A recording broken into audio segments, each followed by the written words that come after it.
And welcome, ladies and gentlemen, to Geekwatch, a subsidiary of the monastery, the open bar of the internet.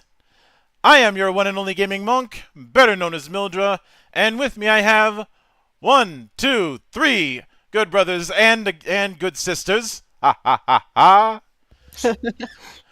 We have making her debut in the temple our resident lady who probably watched Alfred Hitchcock's The Birds one too many times.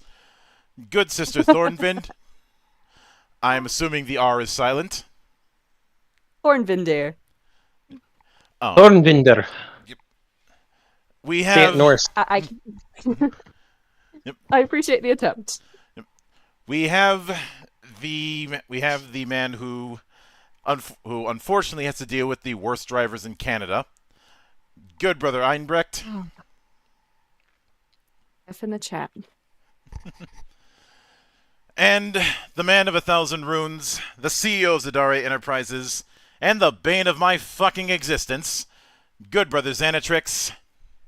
The Dari Enterprises would like to remind you that we would like to stop the consumption of petroleum products by doing it efficaciously and building more nuclear. In fact, our nuclear division has exploded in popularity by 3,000%. Join today. Also, Coops, get your ass in here. Oh, time to bully Coops on. And he tried to say I was saying bullshit about when I said worst drivers in Canada. Yes, I know you have to deal with Atlanta traffic, Coops. I said worst traffic in Canada, not worst traffic in North America. It's true. He did specify that. Yeah, he said America's hat, not America. Also, I just realized I had muted myself so you didn't hear me giggling like a moron.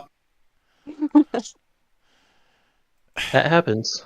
So, we are back once after covering the anime end of weeb shit. It's time we cover the gaming end of weeb shit once again. And one may look at this and go, "What the fuck were you thinking, Monk?" I can promise you, I was not completely drunk when the idea came to me. Nor was I high because I don't smoke. I do not need to get high because Masaki Yuasa's anime exist. Oh boy, we're about to watch Mind Game. Oh no, wait, that was Monarch. I've already seen Mind Game, and I saw it again when Toonami showed it as an April Fool's joke, and watching the Toonami feed as people are reacting to what they were seeing was a glorious treasure. Imagine if they had done Cat Soup as well. If they did Cat Soup, they'd get fined by the FCC. You know that. True. I realize that when you're dealing with late night shows, the rules are a little bit more lax, which was why Comedy Central could put comedy specials uncensored at like 11 o'clock at night. Mm-hmm. You know, because it's the ass end of the night. Who's gonna be up? You're not gonna have a whole lot of people watching it around that time. So just do whatever you want. I love how you had to pause to clarify that there's not going to be a lot of people watching it at that time, but there are definitely some night owls who are going to be up at the butt crack of dawn. I know. It's not like I'm one of them or anything. No, never. Sure It's about not like that. I've watched the entire Adult Swim block before. Oh, or the times where Adult Swim will do stupid things just to troll people, like posting the entirety of Chuck Norris's Karate Commandos instead of the usual Saturday night slot. What? Just tapped in and tapped right back out. No, oh my They God, my dyslexia. they really did that? Oh yeah, Yeah. because Then again, there's also been some really messed up stuff there. well, keep in mind that particular cartoon, only made 5 episodes, and you think, okay, it had a month to do things. Nope, after school, alive and dead in a week. But Can't imagine why. Just like my love life. there I understand. there were a lot of those celebrity cartoons in the 80s, and they all were shit. Um, I remember somebody saying, but Jackie Chan had his own cartoon, and that wasn't shit. That's correct, it wasn't. It also wasn't done in the 80s, therefore it wasn't shit. It also wasn't done with Jackie Chan directly. Like he just kind of signed his name off on it. Mm-hmm. Most because let's be honest, whenever you have somebody, a celeb involved directly in that form, it tends to be a shit show. Yep, he just gave his name and likeness and was like, "Go ahead, make something fun." Mm-hmm. But getting back on the rails, we have been, those of us who are fans of old school shooters have been eating very, very good over the last 5 years. Yeah, especially with what was it, Warhammer 40k bolt gun. That is Bolt gun, even just this year alone, I have been spoiled for choice. But let me give a few names that have come out in the last few years that have been very high quality. Let's see. Dusk, a medieval, postal brain damaged. Yes, I'm bringing in a postal game as saying good. Postal games are good. Yeah, it's just that this All one, 2 of them that exist. three of them you forgot Postal 4. Is that out now? That's been fully out for a while, and Okay. Running with Scissors takes multiple opportunities to take pot shots at Postal 3. of course they called it Running with Scissors. Running with Scissors has been the name of the studio since Postal 1. Mm-hmm. But I would like to point out that Postal 2 still gets updates from Running with Scissors. But continuing on, there was Cultic, which is getting an interlude chapter soon. Side note about Cultic, I actually was following the YouTube channel of one of the devs of Cultic before they ever started making Cultic because of their music. Mm-hmm. And then I saw the Cultic dev cycle over like the last few years, and it was awesome. The recent relaunch of re-release of the original Rise of the Triad. Of course, there's the whole thing with Doom and Doom Eternal. There's the whole thing with Turbo Overkill. There's been Proteus. There's been Ion Maiden. Sorry, Fury. Fuck you, Iron Maiden. And there's been Ultra Kill. They also re-released the original Blood on Steam, which was really made me happy because I hadn't played that game since the early days of PC. Yeah, Blood Fresh Supply has some issues, and I largely blame Atari for that.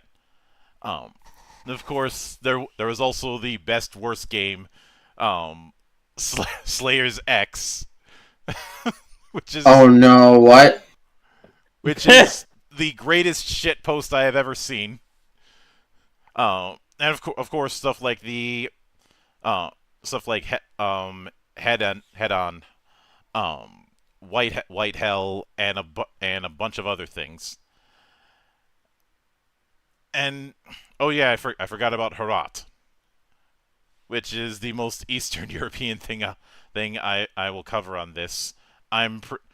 We're probably gonna be getting Smoking Aces soon, and if you want to know why that has my attention, go watch the shit show stream that we did last week.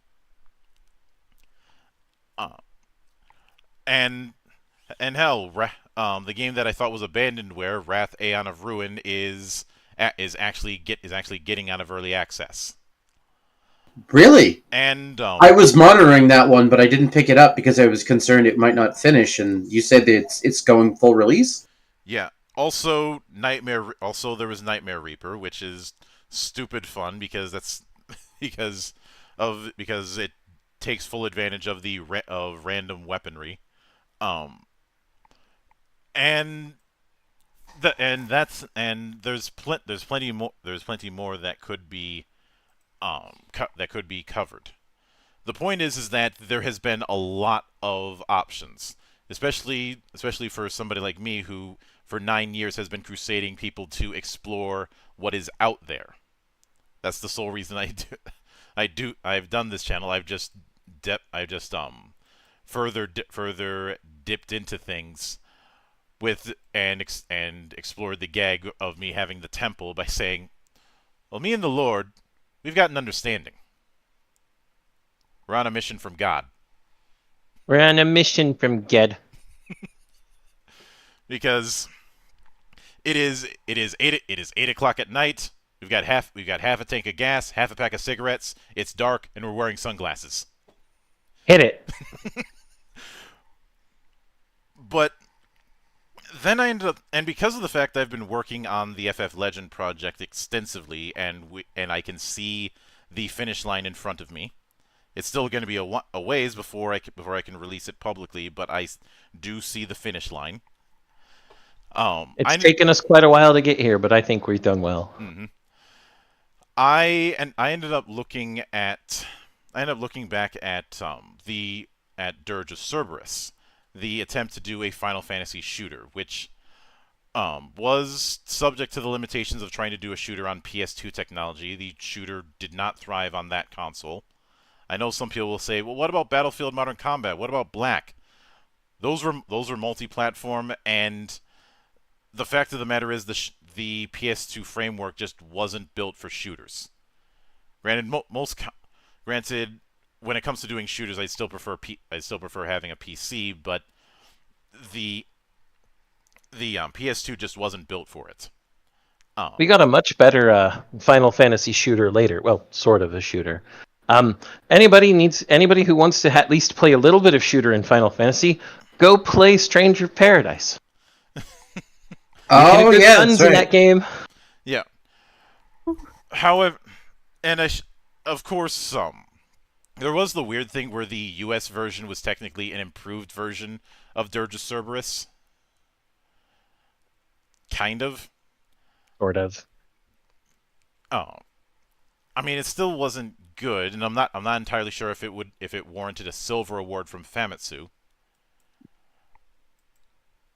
I would blame that on name recognition. Mm-hmm. Mm-hmm.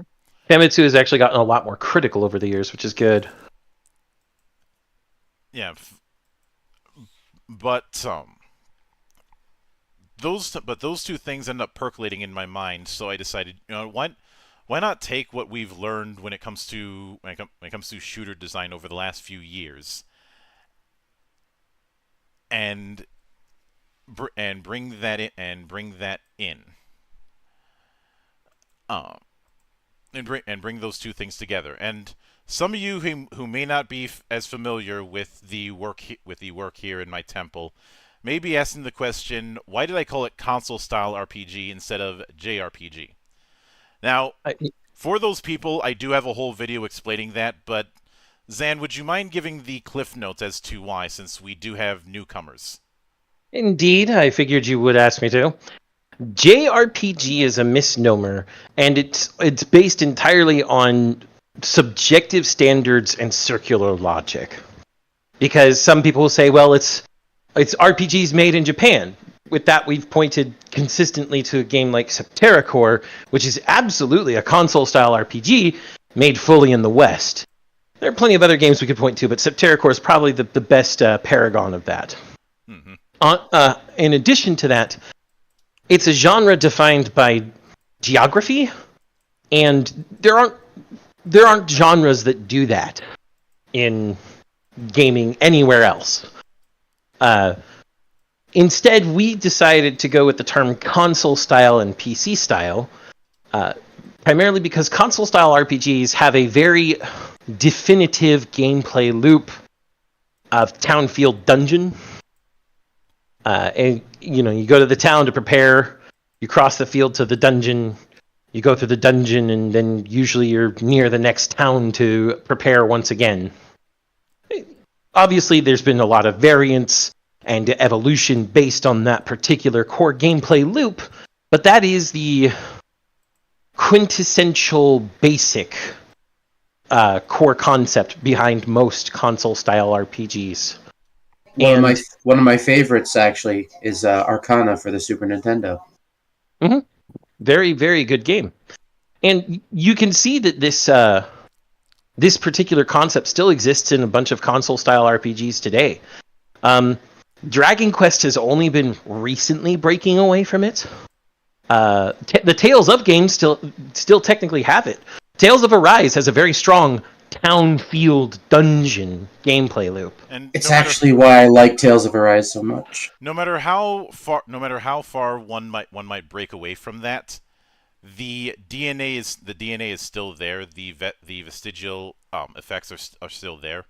I liken it to the fact that even with a ton of practice, the somebody who was born left-handed isn't going to be able to make themselves be right-handed.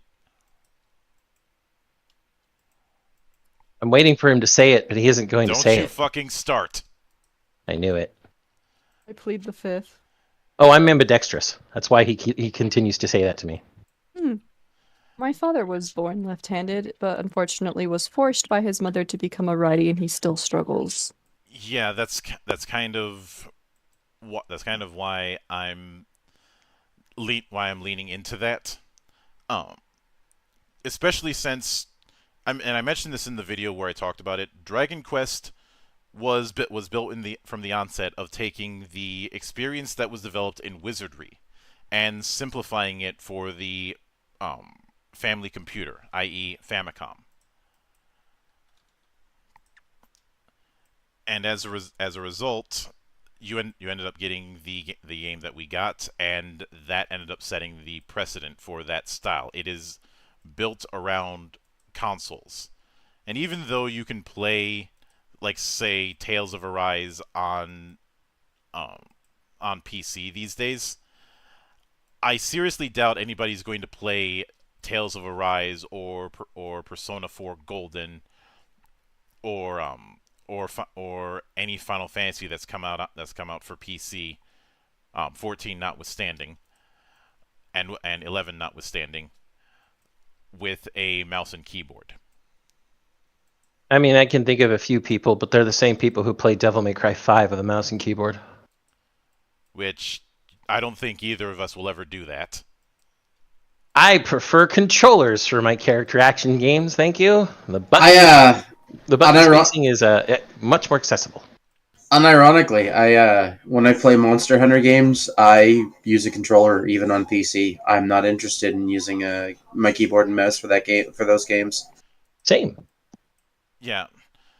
The big reason that I harp on the phrase JRPG is especially more recently is because of Yoshi P commenting about how the term felt exclusionary back in the 7th generation, and a lot of people tried to gaslight that phrase as if it wasn't, as if there weren't hours and hours of content of people trying to clown on the concept and claim that it was old and dated.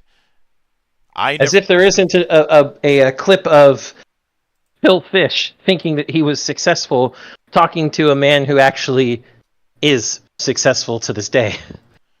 Oh no! Oh, why'd you have to remind me that man exists?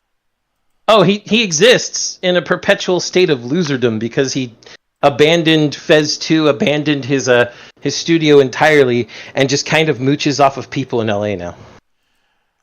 All because of the fact that he got clowned on by beer. That was it. Beer mocked him, and he just went off the rails. Yep. Because he called him a tosspot. Oh, not just that. There was also the fact that Short Fat Otaku exposed him for, basically extorting and embezzling his own company. Mm-mm. So that's the reasons why I don't use the term. The only time I've ever used the term in the last 9 years is either when I don't have a choice, or when I did that review of Fabula Ultima. That would count as not having a choice, Monk. Yeah, and it was a case of you're gonna play that. If you're gonna play that game, then I'm going to as well. And if you go back and look at that review, you'll notice that I basically use the tagline as part of why I was so harsh on the game. Yes. That you were going to hold it to the standard it had set for itself. Mm-hmm. And especially since you already know that I don't like when people use the world's most litigious role-playing game in proxy for the entire medium of role-playing games. And Yeah. by the same in the same vein, I'm not a fan of someone using Final Fantasy in proxy for the entire console RPG medium. Oh, because they vary like too wildly for Final Fantasy to be representative, especially when you start delving into very divergent projects like Beyond the Beyond. Like the method of play, the way you select your abilities and whatnot are entirely different. Well, the analogy that I used in my review was to the early days of quote unquote anime TTRPGs. And a lot of them, even ones I like say Big Eyes Small Mouth, were very much were not that far removed from universalist games like GURPS. The only difference is not being as crunchy, though that's not exactly narrowing it down by much. I have thankfully managed to avoid playing GURPS my entire life so far, so I tend to maintain that.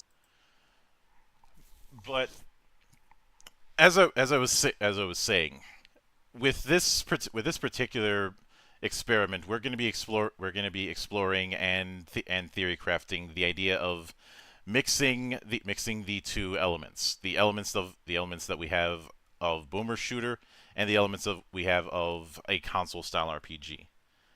And I think the first place to start is to narrow down a narrow down a vision and essentially cast with a smaller net, if you'll forgive the fishing reference. Because we want a focus, essentially. Because as I've made clear many times, I am a Minnesotan. And I lived in Minnesota for 2 years, so I know how things work. Imagine Especially not living in a plane that doesn't exist.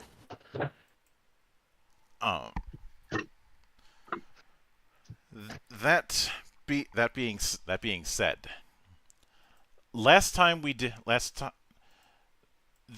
since we spent that much time defining the console style RPG aspect, the logical next step is establishing the boomer shooter aspect, and fortunately, this subgenre of old school shooter is a little bit more broadly defined. It's a little bit less broadly defined. A lot of the emphasis is usually on very quick movement, as well as I'd say having a variety of enemy types. Variety of enemy types, a variety of weapons, and while it's not necessarily in all boomer shooters, a majority of boomer shooters allow you to hold every weapon in the game at once. Mm-hmm. You just have to switch between them. Yeah, and manage ammunition for them accordingly. Yep. But of course one of the big things is ease of movement. Absolutely. No stamina bar, no sprinting, no aim down sight. Sometimes there's an instant quick dash, depending on the game. Mm-hmm. Or grappling hooks looking at you, ultra kill. Or a wonderful chainsword jump dash. Yes, but the point is that it's quick movement. It's very very precise, but also very frenetic. Mm-hmm. Now, the last time that we did this kind of experiment, we ended up leaning heavily into Japanese mythology, because I think you and I, Zan, were playing a fair amount of Neo and also Ghostwire. Ghostwire. Mm-hmm. It was all Ghostwire for me. God, that game is so good. Mm-hmm. It does not deserve the hate it gets. Is it? Because I have it in my Steam library. I just have yet to play it. Play it, please. I've heard a lot of people sort of revile it, but it's not as bad as I've been told. It's okay. So it is a system that is very clear. They weren't quite sure how to turn Onmyoji-esque magic into a good semi-FPS.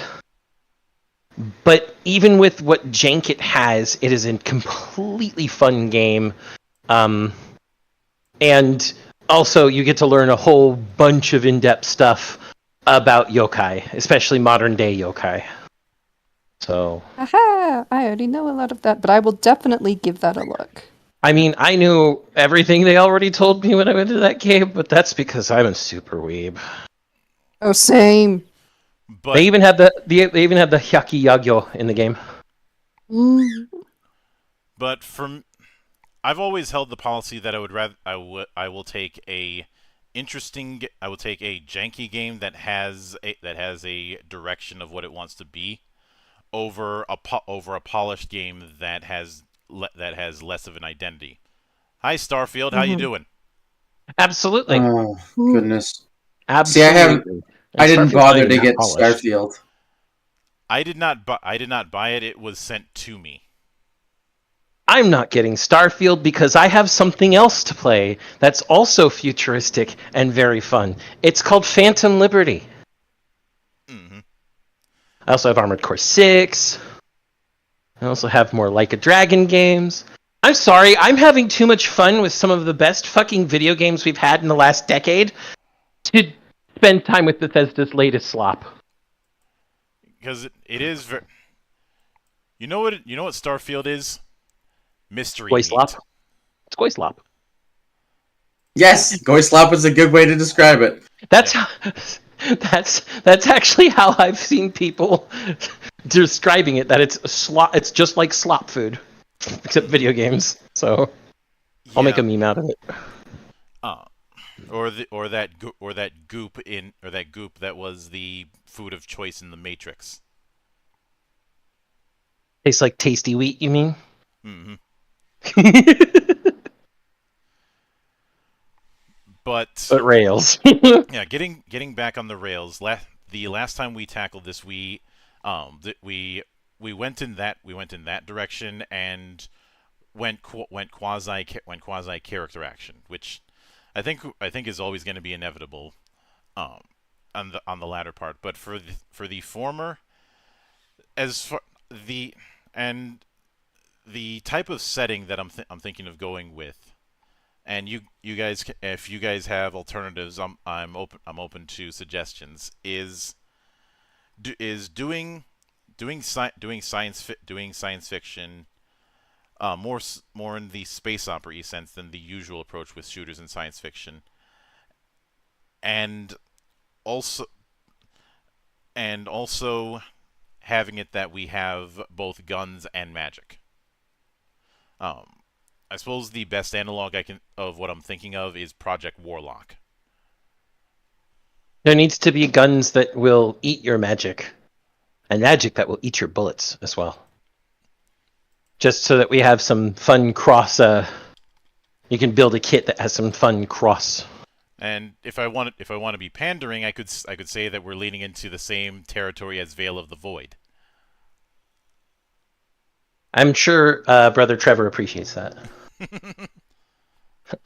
Oh, free, more free shilling for his game? I'm sure he loves that, actually. Mm-hmm. But that's okay. We love it, too. That's why we shill it. If it's something you like, that's what you do, right? You shill it for your friends? Yes, absolutely. Well, it's actually one of the reasons why anytime I'm given the opportunity, I always talk about Ghosten.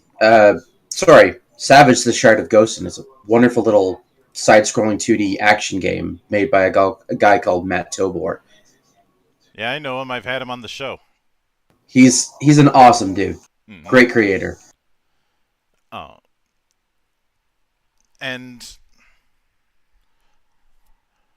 for the sake of reference, and I'm gonna put the link in Geekwatch. This is the Steam page for Project Warlock, which has a sequel out, but it's in early access affair. That doesn't surprise me. I like the artwork on that splash page. That looks really good. Yeah, it's pretty awesome.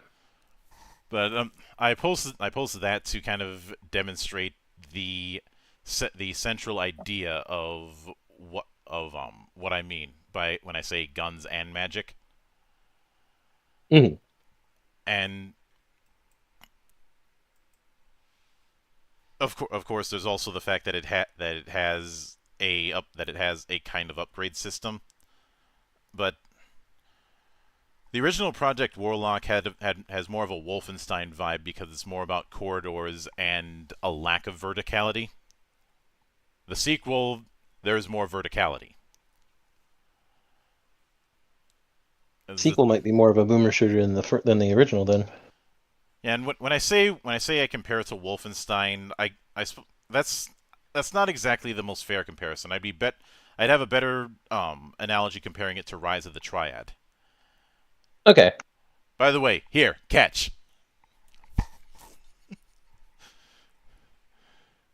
Yep. Look, I had to I was dumb enough to buy Extreme Rise of the Triad back in the day. Oops. Which if I remember somebody saying, but you enjoy the Plutonia experiment. Yes, I do, because the Plutonia experiment is short. It's hard as balls, but it's short. I also don't know if enjoy is the right word, Monk. I can tolerate it more because it is less evil. Yes, I know what I said. I was about to go, I'm grading on a curve here. Clearly the curve is devil's horns. Hey, beat me to the joke. It's going to phrase it a bit differently, but yeah. Yes, it is the equivalent of the question of, is it worse to get shit on by a pigeon or a blue jay? Shithawk, in my opinion. I'll take the blue jay or the pigeon over the seagull any day of the week. Yeah, no. I get crapped on all the time as a bird mom. Is that why your love life died in a week? You couldn't stand being shit on by birds? Oh no, I just have a lot of toxic exes. Oh. Nice. But we don't need to talk about that. No, this is Geekwatch, not Scott Pilgrim. That would be funnier if both Scott and Ramona weren't such terrible people. Remember, the point of Scott Pilgrim is that Scott Pilgrim is an asshole and not good to his friends. Anyone who aspires to have a relationship like Ramona and Scott, you deserve your unhappiness, and I have no sympathy for you. But I think when I should note that if I was to put in a appendix N as far as what sort of science fantasy I'm trying to go for with this, there are a couple things that come to mind. One of them, as cringe as some people may view this, is Destiny. Even though there isn't magic, Destiny's lore is fantastic. Destiny as a game is and it's the lore that I'd be building upon as far as that appendix N. Exactly. That's why I'm saying Destiny's lore is fantastic. Destiny as a game couldn't hold me, even though I gave it 50 hours worth. The First Descendant is better. Go play that. I The First Descendant might be better to draw on there. It has guns and magic, and it makes no qualms about it basically being magic. It even has its own name, RK. I really enjoyed the story for Destiny 1. I didn't so much care for Destiny 2's story. But the other aspect, as far as what to draw upon, is two console style RPGs. One of them is Star Ocean. Ooh. I'd actually say the more recent Star Oceans would be better fits than say the first two. Yeah, I would actually go with the newest one. Mm-hmm.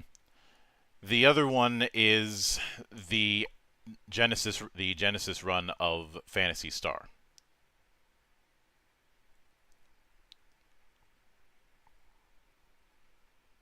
Yeah. So essentially 2 and 4. Okay. What about 3? 3 doesn't exist. What are we talking about, huh?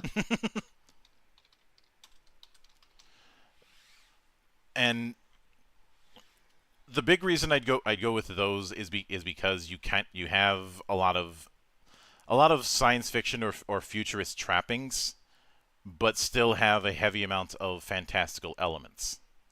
Mm-hmm. And one thing that, not to get too far off on a tangent, but one thing that I've noticed when people look at genre in Asian media when they have a Western base, is they fall into the trap of ghettoizing genre or trying to segregate genres. That's not really a thing in Asian media in general, and things like anime and video games specifically in this case. This was something that I covered when you and I ripped into some of the really dumb decisions of the Cowboy Bebop TTRPG because it didn't understand this. Like, asking whether or not Cowboy Bebop is cyberpunk. What the fuck are you thinking? Don't panic. It's not. We'll just put that there. It's not. And yes, Thorn, that was something that was in the book. If it sounds stupid, it's because it is. I could never get into Cowboy Bebop, to be honest with you. There was something about it that didn't click with me. Fair is fair, but the point is, a lot of people have this idea of genre as its own separate thing. Category. Mm-hmm. And it is to be segregated from others, or if other genres are brought in, that they're supposed to be adversarial to each other. You look at a lot of anime and a lot of console style RPGs or other genres. That's not really a thing. Like, my favorite fantasy anime, and one that I have talked about on multiple occasions, is Sorceress, Stabber, Orphan. Even though that is fantasy, it is not high fantasy in the sense of, say, Lord of the Rings or the King Killer Chronicle. But it is this mishmash. And even though I've also mentioned being a fan of Wild Arms, we did a whole episode about Wild Arms. And even though a lot of people look at that as Final Fantasy meets the Old West, there's elements outside those two that it brings into its own identity. I never understood why anybody made this Final Fantasy comparison specifically. It's so different from Final Fantasy in so many ways. It's because that's all they know when it comes to this concept. And you and I have had some energetic discussions with people who have this idea that Final Fantasy was always with 16 was going back to its quote unquote medieval roots. There's no such thing.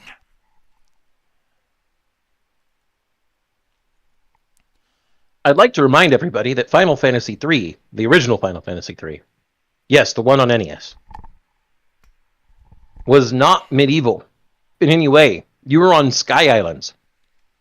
Correct. You had a flying airship, just like you did in the first one, in point of fact. Hell, even in the first one, you can fight the, what was it called, Death Machine, which is Yep. essentially a mecha. Yep.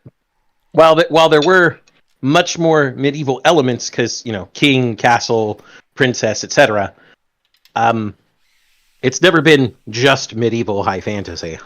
Exactly. It's always had, like, sort of the element of magi technology to it. I call it fantasy fusion. Fair. Which is basically not far from the term I've used, and that is Gestalt fantasy. Yes. Yes.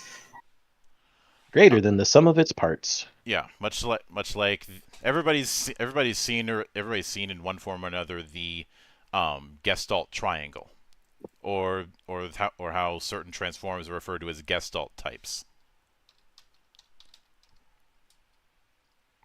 Mm-hmm. And just for the sake of reference, um, let me see if I can find one that doesn't consider the following image, and I'm going to place this in council. Okay. So consider this image. What type of triangle is in this image? Equilateral triangle. Technically speaking, yeah. Technically speaking, yes and no. There isn't a triangle, but your mind makes one. Mm-hmm. Using the negative space. Mm-hmm. But and that's the reason why these kind of things, these kind of approaches, I would be leaning into. And going forward, since this is going to be since we're I think the first thing that we'd have to bring into is how we can integrate with the boomer shooter aspect. We can pretty much have that as our answer for the combat loop. Mm-hmm. On the console RPG style end of things, I think the next logical step is figuring out how to handle the town field dungeon motif. And also which of these systems are we going to lean into for advancement? Mm-hmm. But the town field dungeon approach, I think is this is where things get interesting, because a lot of boomer shooters are very linear level based affairs, not exactly free roams. Yeah. I actually do think that the answer to this question lies within Destiny. Yeah, you have the big battlefield zones, but then within them you have missions. Yeah, you have the patrol areas where you can just go in there, screw about, and do random small scale missions, and then you have the more codified missions that usually go into an area that has a higher concentration of darkness. Mm-hmm. Also has sometimes it takes you to unique dungeons to do so, or other unique fields. Yeah. And then of course the town in that case is the hub city. And instead of a there's two options that we could do with the concept of a hub city. One of them is the hub is your own personal ship. The other is that the town, the hub is different space stations around different planets.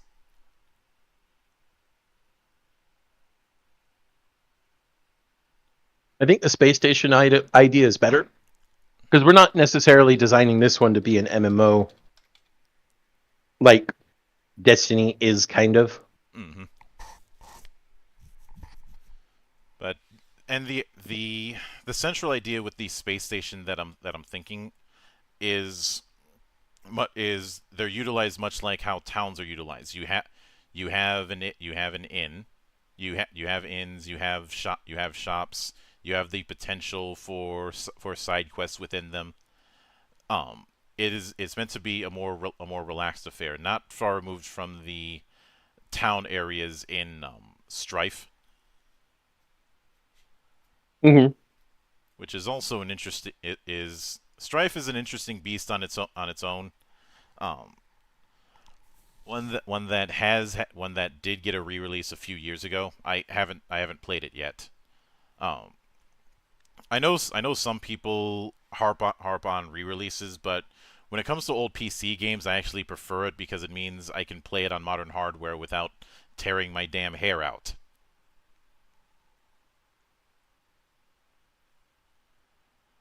'Cause I don't like using DOSBox, is what I'm saying.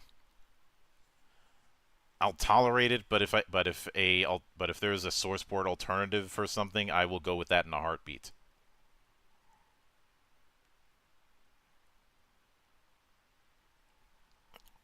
But the big reason I went with Space Station instead of Planet is because I don't want to try and do the procedurally generated planet shit. This game actually will work. It doesn't just work. Yeah, I think I don't think the concept of procedurally generated worlds is the magic bullet that a lot of people think it is, because the problem with a lot of games that build themselves on having a procedurally generated world is you have instances of a lot of world but not a lot of identity. And something I often bring up to people is can you name any fight, whether it be a boss fight or something else, that felt like a unique experience?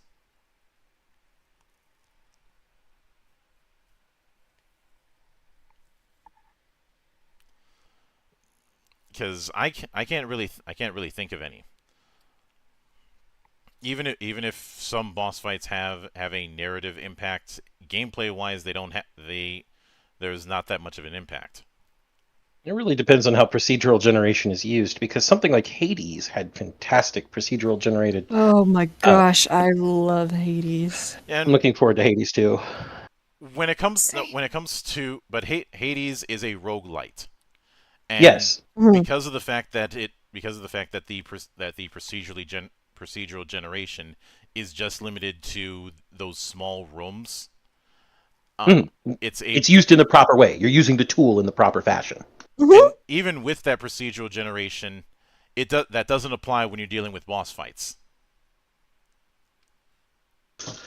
Sometimes the room layout can be different in some of the boss fights. But that Yeah. also depends on what you're using with the Especially contract. if you are fighting Meg's sisters, because Uh, they will alter the room. hmm Yeah, the Furies will do that. But so does Lerny. Sometimes Lerny's Mhm. room layout changes as well. But this is all beside the point. yeah, Um, but I think you see what I mean when I say that it's that procedural generated rooms is a different affair than whole worlds. Absolutely. Mhm. If they used the tools in the proper fashion to where the worlds were made from blocks, that would be the best way to do it. There's also the advantage, whether it be Hades or the Binding of Isaac, where you have a rogues gallery of different enemy types that you have to Mhm. account for. That's the other reason why I bring in that instance, because as opposed to um just having random ass shooters. Because I think one of the that's the reason why I pointed out the rogues gallery with when defining boomer shooter, because the interplay between your kit and their kit does play a factor.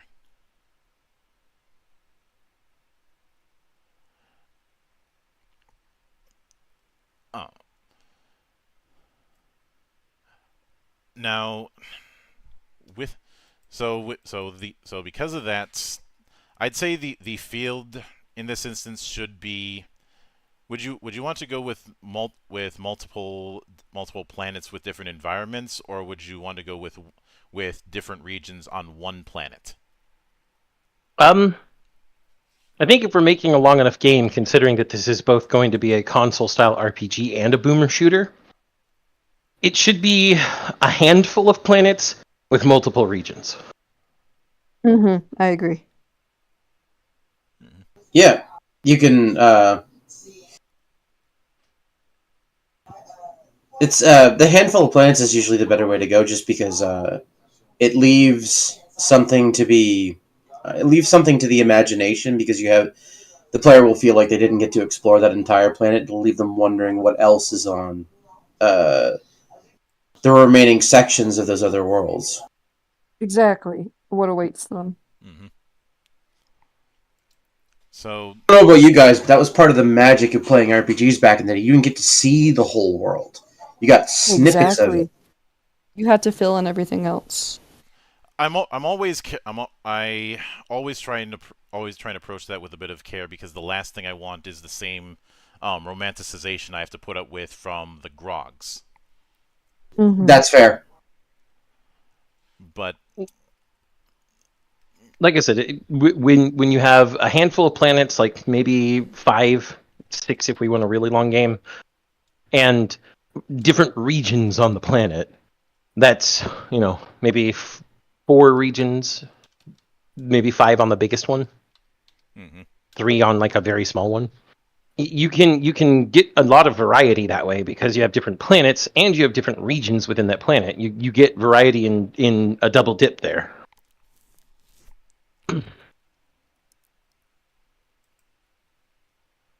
pretty much.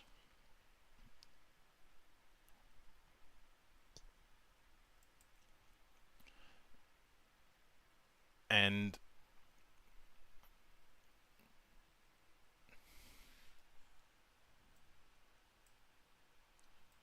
to that end, um, I think going with like five different planets. Hmm. I think is a it's a decent number, and while 5 is a magic number, as has been made clear many times. Yeah. Um, and as far as dungeons, that's one thing that can vary. It can be some underground ruins on planet. It could be boarding an enemy ship. With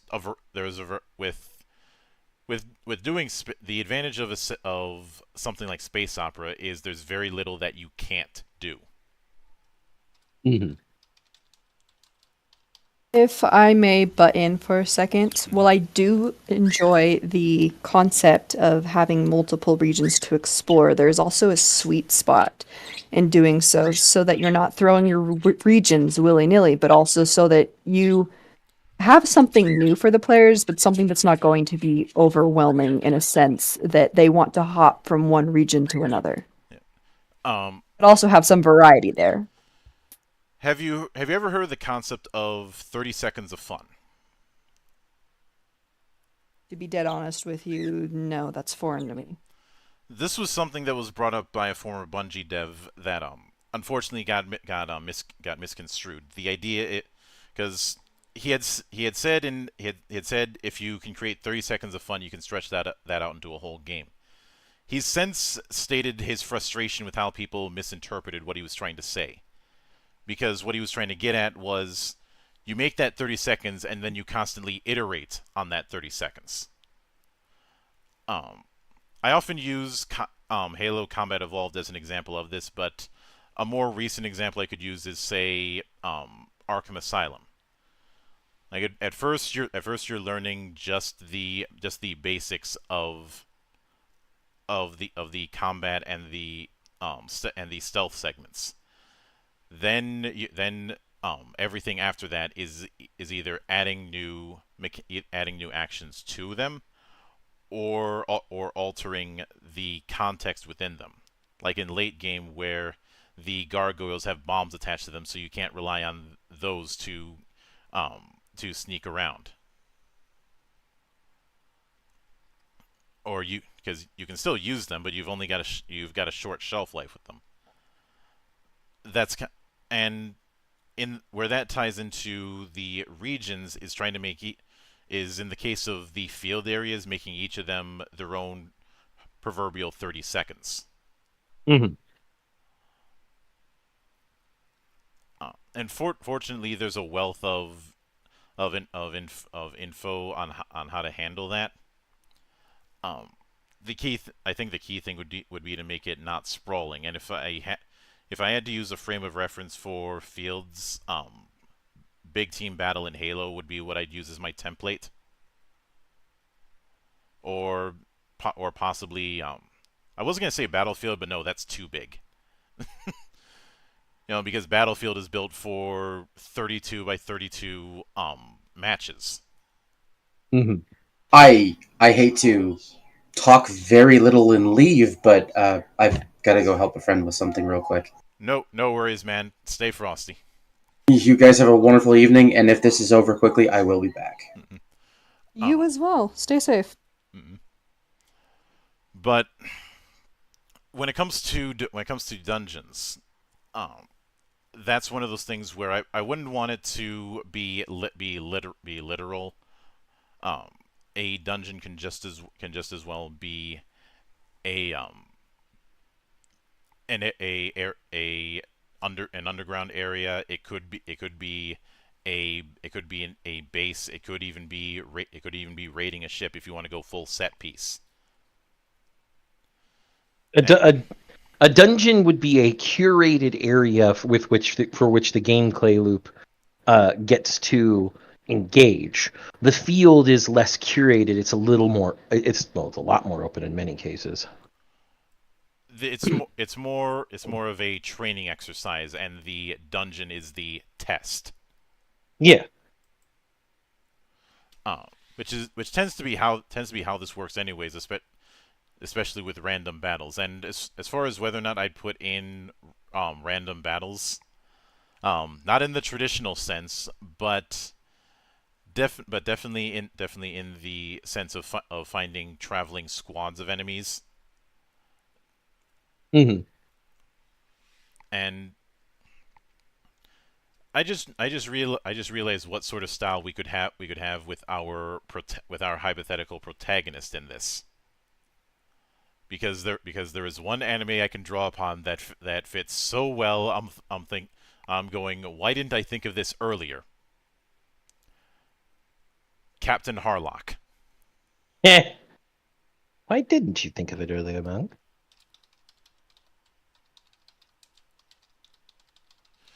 Essentially a protagonist that is playing the role of a space pirate, but far more of the romantic end of things, the way Harlock is, well, a romantic hero. Yeah, he's very, very traditionally a romantic hero. And that I believe that kind of thing, especially since there is a certain appeal in the idea of building a crew. Mm-hmm. As far as how you could do that while still having the space station, well, it's very simple: disguise.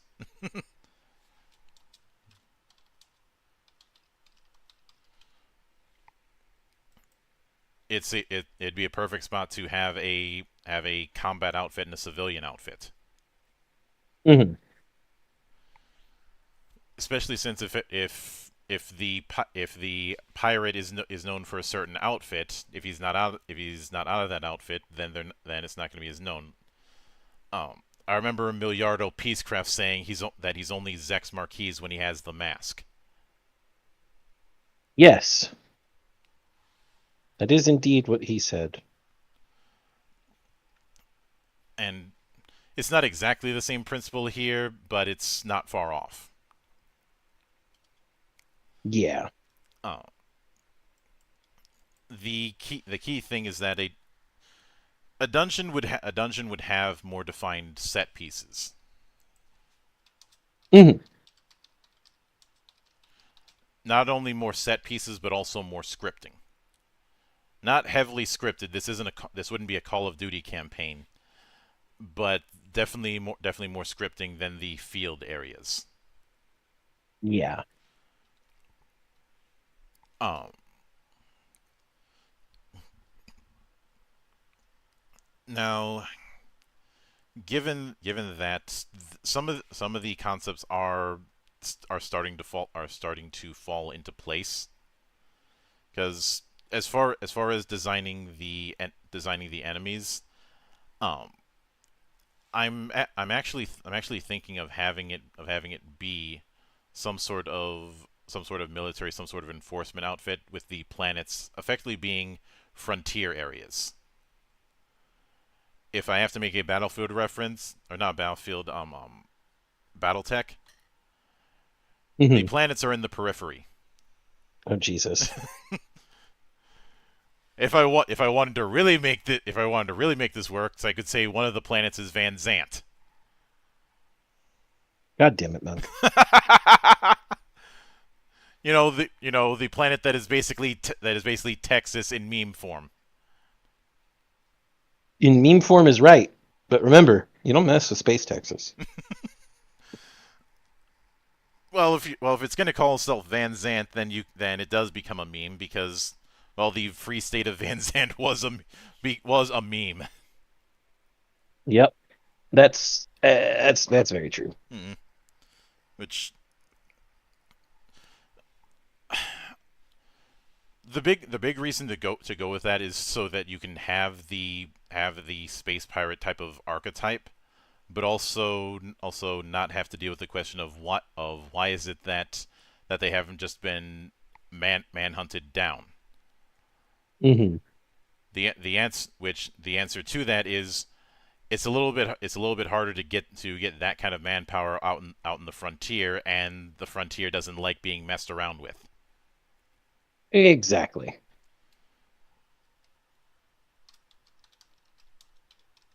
So if I have to, for the time being, I'd say just the space force or something like that.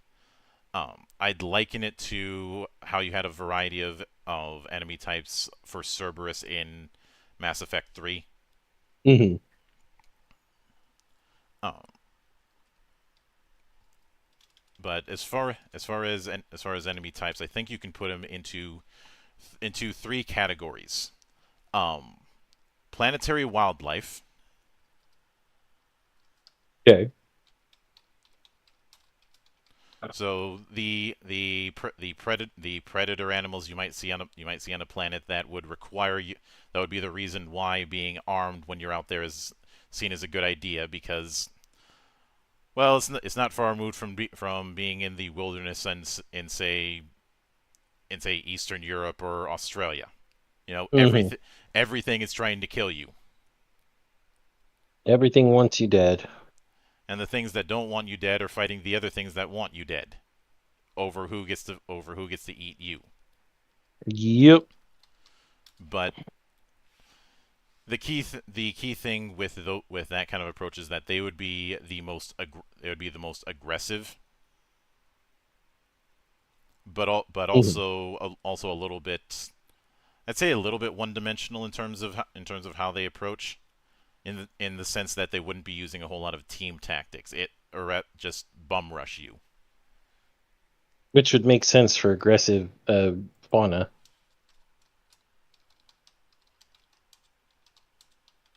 uh, especially these are the kind of things that would be beating into your head to eat to get down the basics of the combat loop.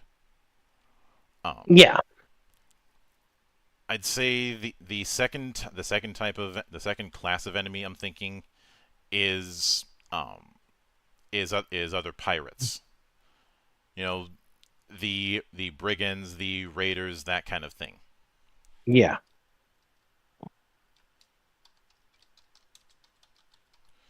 And you remember how with Mass Effect 2 you had different bands of mercenaries that had their Yeah. that had different tactics? I'm kind of thinking of leaning into that. Okay. I can see that.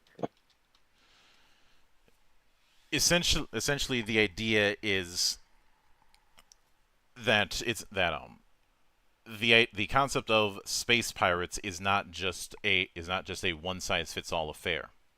Hmm. There are pirate clans. Um, if I have to use it, if I have to go with a bit of a weeb analogy, um, Outlaw Star. I love Outlaw Star. We've had it. The very first episode of Geekwatch is about 3 space westerns that are fantastic. Mm-hmm. Which some of that I may revisit now with the first season um Dragon Stampede. yeah, behind us, especially since that anime, before that anime even came out, it got more shit than it deserved simply because it didn't look exactly like what came before. Yeah. That was disappointing, to say the least. Disappointing, but oh, I think we lost Thorn. There. Welcome back. Did Discord derp on you? Honestly, what doesn't derp on me? I'm such a techno jinx. A Techno gremlin. Jinx. I'm a Oh. gremlin who needs to go to bed. But the idea the idea with the clans is that they'd have different approaches on how they'd approach a firefight, and by having different clans, you have the possibility for one of my favorite things to do in both shooters and immersive sims, infighting.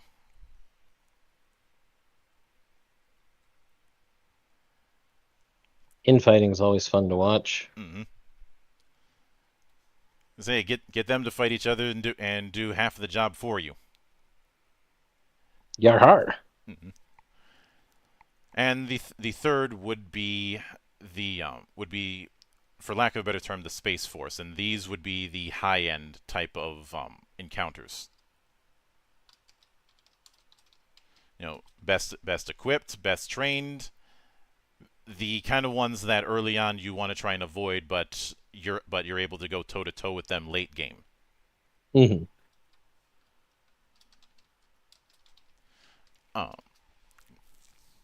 And this is where we get into the player specific kit. I think there's a few questions to ask first though. One is, do we want to go solo or have the concept of a party? That is a good question. Boomer shooters tend to do best when you have a single person focusing on things. And since our combat loop is going to include a lot of the combat loop of a boomer shooter, if we do have some sort of party... No, wait.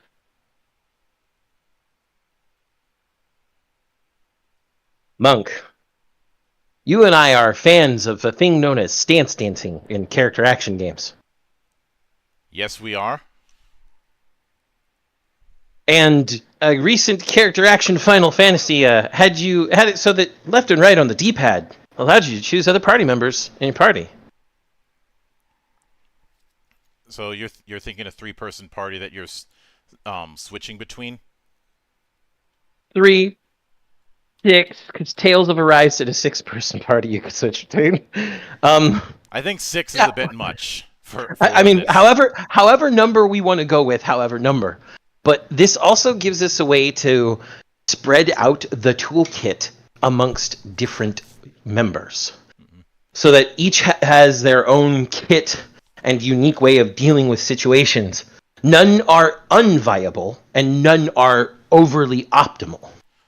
They're all going to feel good to play, and you could choose whichever one is your favorite to main as, but hey, maybe you want to switch around just to see maybe if there's some neat tips and tricks in this other person's toolkit to get through a situation. Yeah. What I'm considering is a larger party than 3, but you only bring 2 allies with you when Yes. when you're going to ground. That makes sense. We could have a nice. Let's not get carried away, though. I know. Having a party you could switch between is a good thing and everything, Monk. But let's not go as excessive as, say, Chrono Cross. No, when I say a larger party, I'm thinking no more than 8. Which 7 tended maybe. to be the magic number in most of the PS1 era games. Mm-hmm. Well, it is the favorite number of Death the Kid because of how symmetrical it is. Indeed. Despite the fact that his circles aren't symmetrical. A fact which consternates him to no end.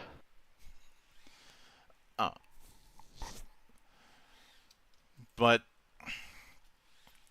I do think that by bringing it to bear, we also kind of have a case of having full kit, but also having to have a strategic use of it. Yeah. And like I said, everybody's going to have differing sets of skills and kit. Because I do assume that we're going to have some sort of skill system on top of, guns and magic being upgradable. Yeah. So with that settled, this is where the other issue comes along, and that is how to make it so that you have firearms and magic, but having them that both have a place, so that it's not a case of somebody just hyper focusing on firearms exclusively. So this is where I'm going to reference First Descendant again. Mm-hmm. First Descendant made your powers not only integral to your character, but integral to survival. Your primary damage output was almost always your guns, unless you were a very specific hero whose primary damage output was absolutely their powers, but it was all burst damage instead of consistent damage. Mm-hmm. Guns should be a form of more consistent, steady damage, I think. And also, they can solve other problems like shooting a specific switch in the distance, or shooting an explosive barrel to clear whatever, whether it's enemies or some sort of obstacle. Guns can be a multi-tool of sorts, so long as if bullet needs to hit thing get hitted. Mm-hmm. Magic, I think, can be much more utility. I mean, you're going to have damage magic, obviously. Everybody wants to throw the big kabooms, no matter what color those kabooms are and whether they're fire, ice, or lightning. And I'm only saying those 3 because it's the triad that is most often associated with console-style RPGs. But those spells can also be very useful for other things. Hey, there's a nice small pool of water, and a bunch of enemies are in it. Lightning magic. Oh, all those enemies take a bunch of fucking lightning damage now. That sort of thing. Mm-hmm. I don't know how extensively we can make that go. I don't know uh,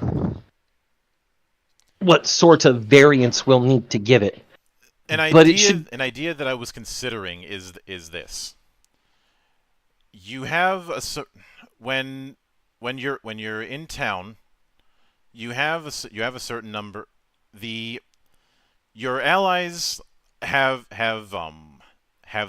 specific inflexible kits, kind of like characters in a hero shooter. Mhm. Um, to the point where their weapon is fixed and their powers are fixed, but they have but they have combinations of kit that you don't. Yeah. Um, so in other words, the protagonist is semi freeform in this. The allies are akin to like say Overwatch or Paladins characters. Okay. Um, and because of that, the advancement that they'd have would be far more linear than yours. Mhm. And as tempting as it would be to do a traditional skill system, that wasn't exactly what I was thinking. What I was thinking of instead is you have a set number of weapon slots to equip firearms, magic, melee weapons, etc. Okay. The amount each weapon has an alignment, whether that being um, that being physical, magical, or hybrid. Uh, the it's when the alignments are added together to determine which class you qualify for. The classes are essentially skill trees, but which one you get is going to depend on how you equip. Mhm. The skill trees are all developed simultaneously with each other. It's just that you're only going to be using a specific class based on your equipment.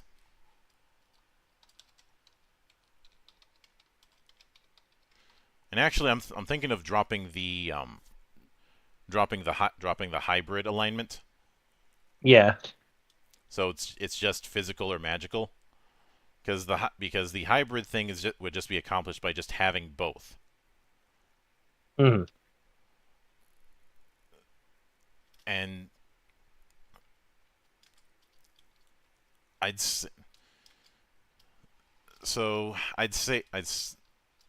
I will admit that one of the bits of inspiration I'm using for this kind of thing is Kingdoms of Amalur: Reckoning. Mhm. But the Now technically this is veering away from the boomer shooter concept because of the fact that you can't carry all of your weapons. Mhm. But in doing this, you're developing a combat style and you still have freedom to experiment, which is why the field areas would be so important. That's basically your testing ground. Yep. Where you get a grip on your toolkits. Mm-hmm. Um, and I'd say with that, um, the what the classes end up giving you is going to be passive and active features. Mhm.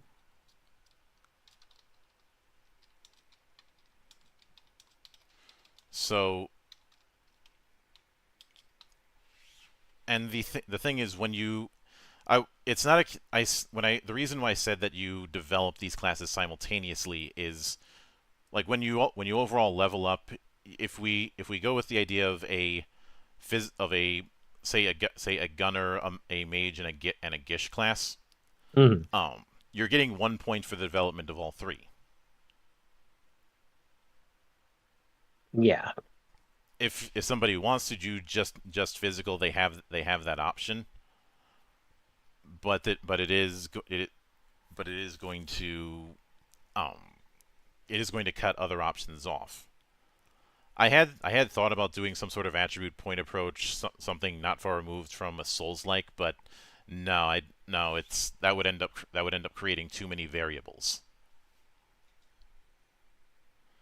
Don't get me wrong, I like doing crazy dumbass builds in say Dark Souls 3 or Elden Ring, Hmm. but because of some of the other aspects we have, that's not tenable. Yeah.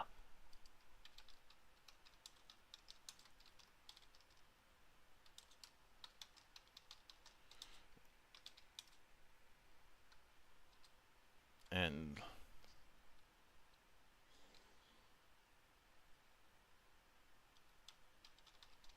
oh, the and as far as firearms go, I'm thinking we can pretty much go with the standard setup. So Standard setup. yeah, so we'd have a pistol, we'd have pistols, we'd have shotguns. Um, uh, given the precise thing, I think would you have a rifle, or would you have it go straight to chain gun? Um, with precision, you still want a rifle. You're still going to want some sort of precision rifle of a sorts, or Mm-hmm. precision gun of a sorts. Um, Instead of having a combat rifle and a sniper rifle, I'd rather just combine the two. Okay. Uh, I know Doom Eternal also did that, but if I'm gonna steal, I may as well steal from the best. Plus, doing this allows us to kill two stones with. I'm not gonna use that analogy. Yeah. Um. Well, the big thing about like Doom Eternal was able to get away with that due to the distance for combat being mid to close range. Mm-hmm. Um, I understand having those combined in ours for simplicity's sake, but I don't think that we should also limit our combat range. No, since because of the patrol thing, we wouldn't need to. That being said, I wouldn't be inclined to have you get off screen by a sniper from stupid distances away. Mm-hmm. We've already dealt with that. We don't need to deal with it again. Yeah.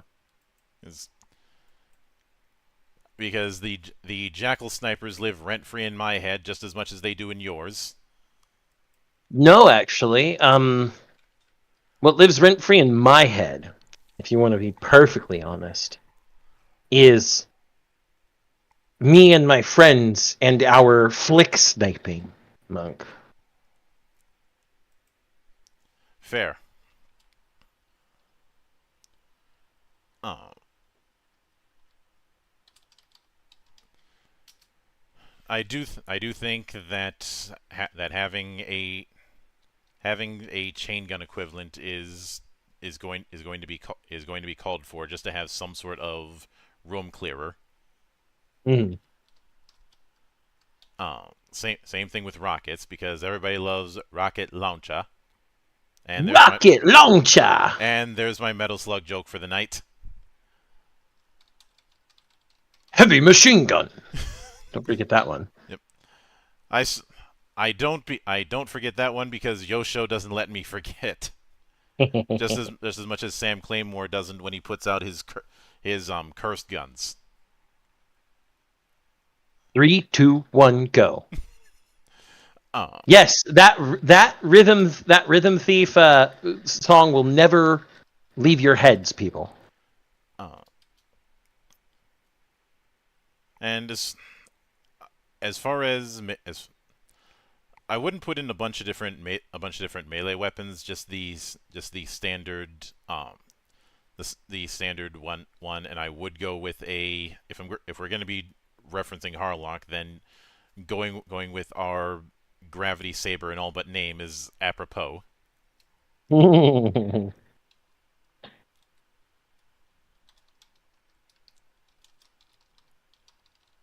Gravity saber. Anyone who's watched any of that anime knows that the gravity saber is it's not really a saber now, is it? No, it it veers on being a gunblade at times, which I will bring up just to trigger people. I mean, if they're triggered, that's their fault. Mm-hmm. Um, the trying I don't th- as far as the as far as magic, um, I do think aside from the rocket launcher, we can go with the idea that firearms are hit scan, spells are projectiles.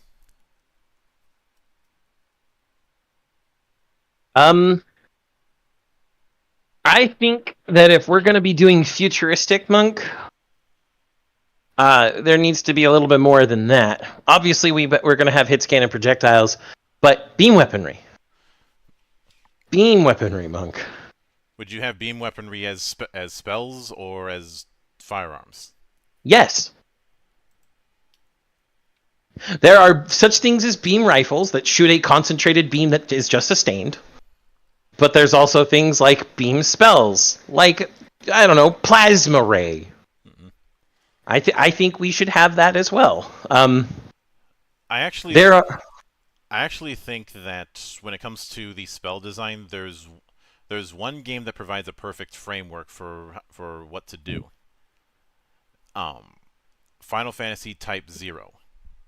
Yeah. Essentially, spells would be two categories: the element and the firing type. Mm-hmm. So, and I think that can play into a little bit of customization. Mm-hmm. I'd say the standard one would be raise. Mm-hmm.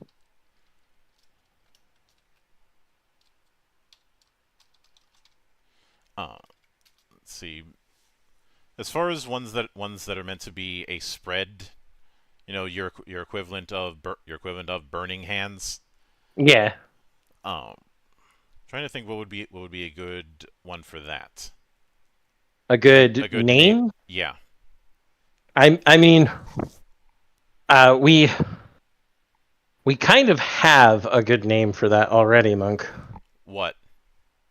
From your favorite edition of the most litigious game, Burst. Yeah, close and ranged burst. Yep. Actually, no. If I'm gonna be invoking fourth edition, I can go further. Okay. Because there is close blast. Because it's blast is what you're thinking, not burst. Those were omnidirectional. I know. And we can use both technically. Yeah. Blast would be the widespread, almost shotgun-like approach. Yep. The way Blizzard works in Kingdom Hearts is one example. Yep. Burst is your fireball. Burst, if it's centered on self, is any time anybody from DBZ ever pushes people away from them by just flexing their aura, but that's different. I would say the third end would be repulse. Mm-hmm. That would be a close range omnidirectional get off me kind of thing. Yeah.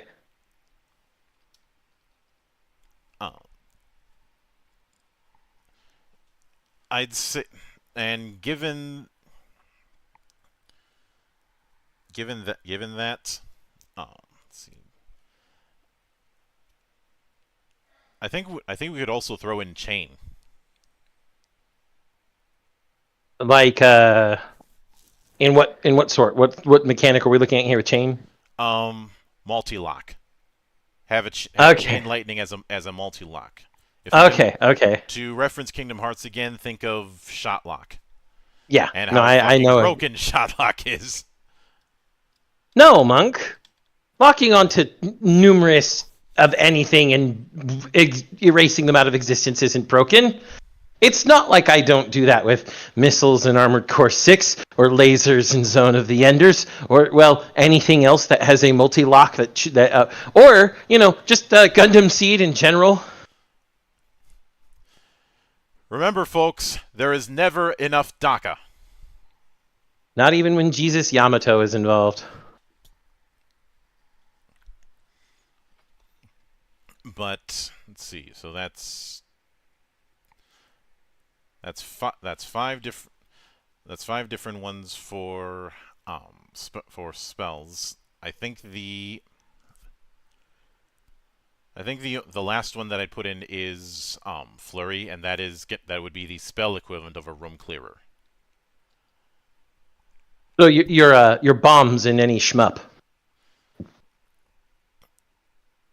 Or a version of Xemnas' last attack at the end of Kingdom Hearts 2, except outward. Yeah, just DACA squared. Yeah. Oh. As far as the classes, the three that I wrote were Gunner, Sorcerer, and Guncaster. I'm not 100% on that third one. But Guncaster is supposed to be the Gish. Yeah. Why don't we just call it what it actually is, Monk? Spell Blaster. Yeah, I can go with that.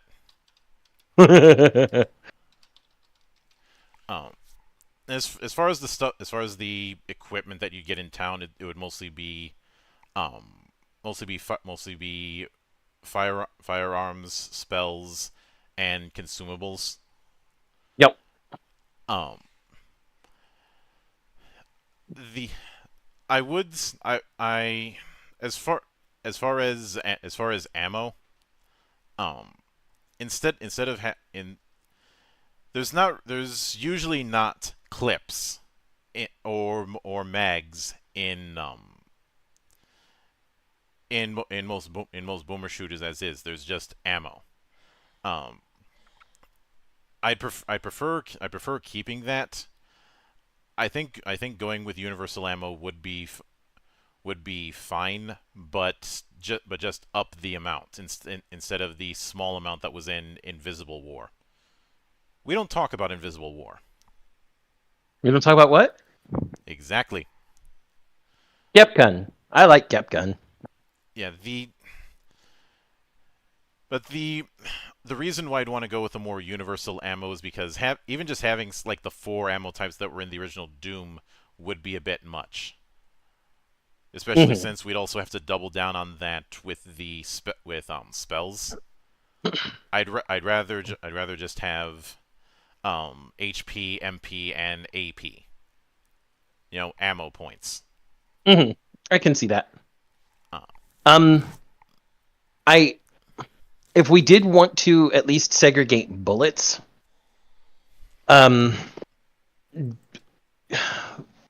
First Descendant had 4 types of ammo. Generic ammo for things like submachine guns, machine guns, and assault rifles. Impact ammo for hand cannons and scout rifles. Special ammo for tactical rifles and beam weapons. And then high power for sniper rifles, rocket launchers, and actually, I've got here. I have a counter idea, especially with if we're dealing with a setting where magic is easy to get, because to reference Mass Effect again, even though they tried to do the the mags, but not with heat clips in 2 and 3. The original principle was that your ammo was just your mag was just a block of metal. When you fire the trigger, it shaves a bit off, uses the mass effect to accelerate it. Yeah, and the only issue was heat. Mm-hmm. It was heat generation, and that's why the thermal clips were supposed to be. If you didn't want to wait for it to cool down, you could eject the now useless heatsink and slam in a new one. Which ended up just being ammo mags with a different coat of paint. However, if you have the PC version of the original Mass Effect 2, I don't know if it's in the Legendary Edition re-release, you could use console commands to recreate the hybrid ammo system of infinite ammo while shooting, and then you generate heat, and then you could eject one just one heatsink, to get rid of the heat and keep shooting. Mm-hmm. The approach that I am thinking of is something that I've done whenever I've run tabletop games that have firearms. Infinite ammo, but not infinite mag. I know that's contradictory to what I said earlier about mags not being a thing in boomer shooters, but the approach I'm going with is that you never run out of bullets, but you have a certain amount before you have to set it back up, and in the vein of that, I'd actually wouldn't be opposed to utilizing the active reload that was in Gears. And has been in a few other games since then. There's some indie games that use active reloads now. Yeah. The reason why I'd want to go with that is to universalize the process. Yeah. And establish a rhythm. Yeah, I understand that. That makes a lot of sense. Not to mention the fact that since this isn't a pure boomer shooter, we don't have to do the whole no magazines, just a well of ammo that eventually runs out thing. We can switch stuff up. Yeah. Especially since the reason why I went broad with the different firearm types is to allow for a bunch of little variants. You know, okay, I'm gonna get cheeky. Your starting pistol might be a 1911 because 15 World Wars. That's why. I couldn't help it, but 15,000 World Wars. We don't know how far in the future this is. It could be so far that it really has carried them through 15,000 literal world wars. Yeah. But throughout it, you might find variants. There's two options I'm thinking. Either you find a bunch of variants, or we do the gunsmith approach. And truth be told, both of them have their advantages. But truth be told, I'm thinking the former would be more appropriate because one of the big things is going into a hidden dungeon and finding an end game weapon. You know this. Monk. Yes. ¿Por qué no los dos? Finding variants and variant blueprints that require a gunsmith to create the specific parts for. This also allows the gunsmith to do things like rebalance certain guns you may really like, so that they work a little differently, or focus on different things. I would say spells would act in the same way. Finding ancient scrolls that have some of the better spells on them. Yeah, the key thing with spells is that it would be a combination of element and type. Mm-hmm. It's just that with each the element would be referred to as the spell's alignment, and the type is essentially its form. So you can have variations on both, or have it that there are certain spells that are one-offs. the key thing within this is, I know it'd be tempting to put in the kind of rarities that you see in um in loo- in Looter shooters. looter shooters and the like. I would not be going that approach. Yeah, I don't think we need to go that far. Um, Like, using parts of the First Descendant for this is primarily because it does marry gunplay and power play so well, but I'm not looking to go full looter shooter. yeah, and the key the key thing though is that each of your partners have significantly more powerful kit than you do to a point, But but it's more focused. Mhm. Everything that you can do is you are if we're gonna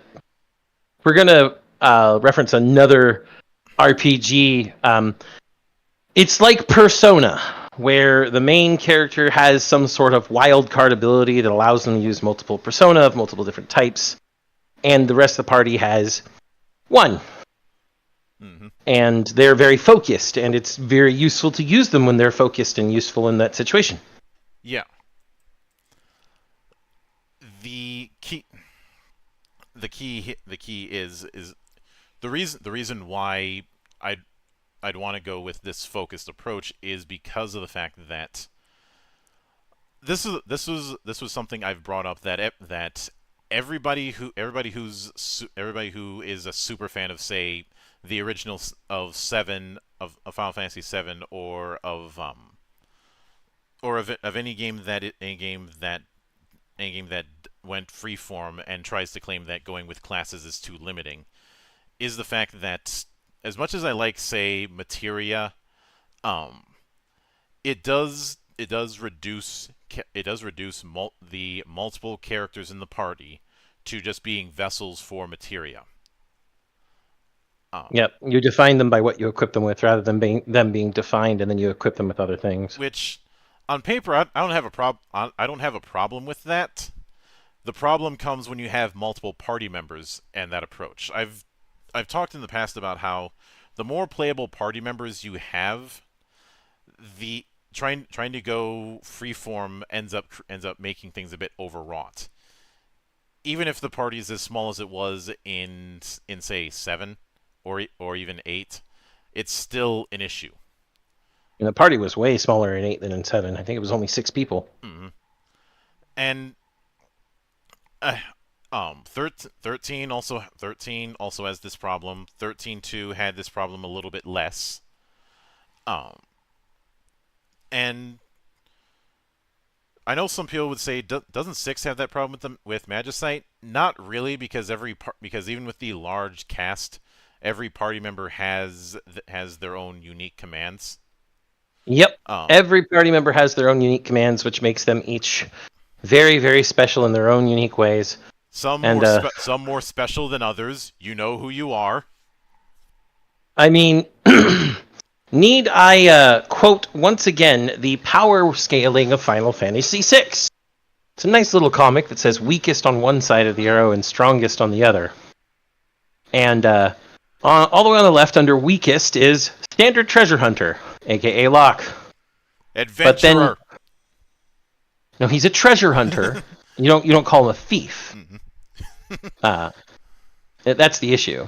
Then next is a battle-hardened samurai, Cyan. Martial arts grandmaster, Sabin. 13-year-old boy pretending to be a cat, Gao. Because there are certain rages Gao has that absolutely, completely, and utterly break the game. Yeah. But that's neither here nor there. The point is that the idea of classes being limiting is a very mid take. Now, granted, certain games can have classes be way too restrictive. Gee, I wonder what I'm referencing with that. I can't imagine, Monk. It's not like we've not talked about Fall or Die recently or anything. Yeah. Oh wait. Or the basic attack ass fighters. that always go with just one weapon instead of multiple. Mm-hmm. But the argument of classes are limiting, you know what my answer to that is? What? Yes. Classes are limiting. They give you a toolkit to try and help you focus in a particular path. You know what isn't limiting? The person choosing the fucking class. Look at the classes kit. Pick a class you think is good. Mm-hmm. If the game has modular level up, such as, once again, referencing Veil of the Void. Hint, hint, Brother Trevor, I'm shilling for you as much as I shill for the monk. But the fact that you can take pieces from other classes that aren't unique to those classes means that the game has a little more freedom. Yeah. But the point is, yes, the classes are meant to be a focus. Choose your focus well, people. Mm-hmm. That's the lesson, not don't play classless because it's limiting. If you want to play a universal game, be our guest, but it's going to be awful crunchy. Not that crunch is a bad thing. It comes with its own consequences, is what I always tell people. Yes. There are consequences and trade-offs for every different type of game. Mm-hmm. But getting back to on the rails to the matter at hand, when it as far as whether or not we'd have other forms of equipment like armor accessories and the like,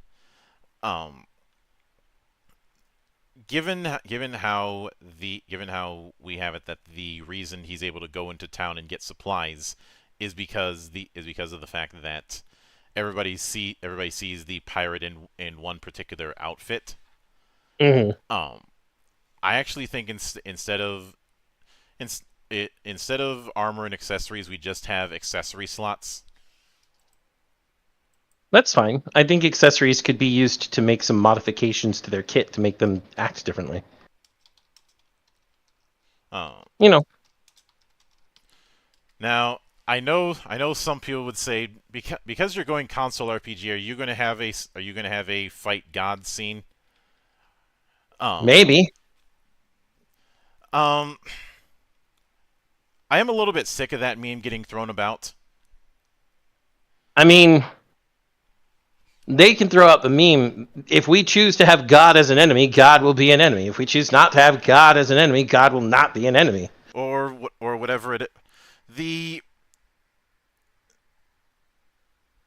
thing that is beyond the scope of this. Yeah, but what I will say on the matter is, whenever people bring up the whole we're going to fight God with the power of friendship, I always say yes, because it's not like you do that. It's not like you haven't done that thing. That's a Japan only thing. Because people say that's a ridiculous thing that console style RPGs do, and then I point out Dragon Age refers to the dragons as old gods. Mass Effect had essentially the literal God Deus machines. Ex Machina in the Reapers as these unknowable things from beyond the stars until they were over-explained, but we're not getting into that. Need I remind everybody that in Morrowind you kill a god, Dagoth? There's that. There's also the prime evils in Diablo. Mm-hmm. And the whole affair in Baldur's Gate with being the ball spawn and I would bring up some of the enemies in Anima, but I feel like that'd be a redundant thing because that's a game that's drawing upon console RPGs. I mean, I'm looking forward to Song of the Abyss. Yeah, that's going to be so much fun. I'd also like to point out that there have been cases where you have the option to kill God if you aggro him enough in Western games. So it's a case of don't throw stones in the glass house. Yeah. Killing God is a common trope across the world, not just the East Asian area. And there's a lot more that goes into it, but that's beyond the scope of this. Hmm.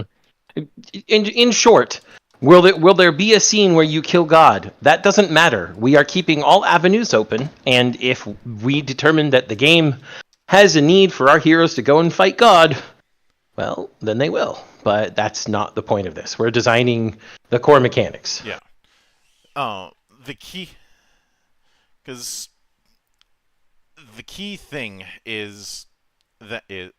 I will say that one of the other things I think would be important is developing your ship and developing your crew.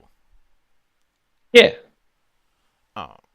Because as far as the background when it comes to this particular pirate, the big bullet point that comes to mind is um somebody who worked for one of the pirate clans and decided, screw you guys, I'm going independent because I'm sick of your shit. I'll make my own pirate crew with blackjack and hookers. And just expanding out from there. Um, and I will note that given what we said in the past, if we did if that doing these, I would not want to do the silent protagonist because this would be the kind of story framework that would work against that. Yes. Um, for a bit of reference, Thorn, we some months back we did an episode called "Speak Up: Why Protagonists Shouldn't Be Silent," and it was exploring the concept of whether or not silent protagonists in some games are warranted or if it's done just for tradition's sake. And yes, one of the entries we brought up was Breath of the Wild, because Tears of the Kingdom wasn't Mhm. out yet. But as No. blasphemous as this is going to sound to some Zelda fans, I honestly think that with the last few games in the series, there's less and less of a reason for Link to be a silent protagonist. No, I agree. And being a Zelda fan for several years, they can go ahead and throw all sorts of slander my way. But I was sincerely hoping that Breath of the Wild, again, stepping away from the traditional Zelda series, would give Link a voice. And I was ecstatic when Breath of the Wild came out because, again, I was sincerely hoping that they would give Link a voice, and when they didn't, I was disappointed. But I can understand why he doesn't speak. Again, there's a good reason and lore behind there. But then in Tears of the Kingdom, he does happen to be a lot more expressive and a little bit more, not necessarily talkative. Vocal is the word I'd use in this case. But again, he does not speak.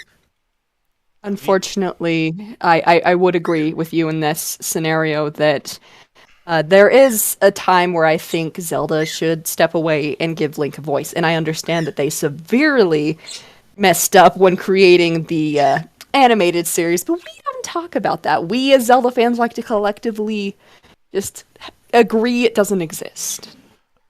The this is also the reason why I've stated that anybody who would want, if somebody were to try again and try and do a Zelda anime, it'd be screwed from the get go. But the Mm-hmm. big reason why I argued, even with the in universe reason, and I know why the reason is given, but it's not a reason that I support, Or find valid. is the fact that Link, as he's portrayed in Breath of the Wild and Tears of the Kingdom, has far too much backstory to be an audience surrogate, because that's really the reason silent protagonists are a thing, to be that audience surrogate. Yeah, allows the audience to step into the role. Hmm. I would agree, but also, if I may, um, so Breath of the Wild Link, and this is a spoiler for anyone who's may not have It's been completed the long enough. game. Statutes passed. Yeah, for Breath Okay, of the Wild, cool. statutes passed. I mean, it has been like what, 7 years? Yep. Almost 7 years. Yeah, Well, 2017. so the reason Link does not speak in Breath of the Wild is because he became so overburdened with trying to uphold everyone's expectations that he decided that the best way to cope with all that strain was, and consequentially, just basically shutting up. And when he did speak, it was only to Zelda, which I like that little detail because it gives a little bit of hope for all the Z-Link shippers out there, specifically Breath of the Wild ones, because I love Breath of the Wild Z-Link myself. But again, it's a tragic story for a tragic character who not only failed in defending his princess and failed in defending Hyrule, but he died and then would later go on to regain all those memories. And when he died, he, after being revived in the Shrine of Resurrection, was a completely different person. And regaining all his memories, he slowly started to fall back into that deep depression that he gained as a result of being the appointed hero. Yeah. Even with all of that, I don't think that's enough to justify him being silent because, as I said before. Oh no! I agree, but I just think that there could be like, again, I really like the lore, but I wish that with him being that different person, they would have given him a voice. Especially since the the concept of it's the concept of somebody being a different person like that. Selectively mute. Yeah. What it's kind of hard. It's kind of hard to do this whole he's mute when you have these multiple choice questions that Mhm. with conversations Exactly. with NPCs. Exactly. So it's a case of the left hand doesn't know what the right hand's doing. Mhm. Um. Plus, if that was really the case, why is it that so much fan work I see has him talking in one form or another? Um. Apparently, canonly, he does speak, but of course, Nintendo being Nintendo didn't give him a voice, and we have the options as players. But again, yes, I do agree that they should have given him a voice.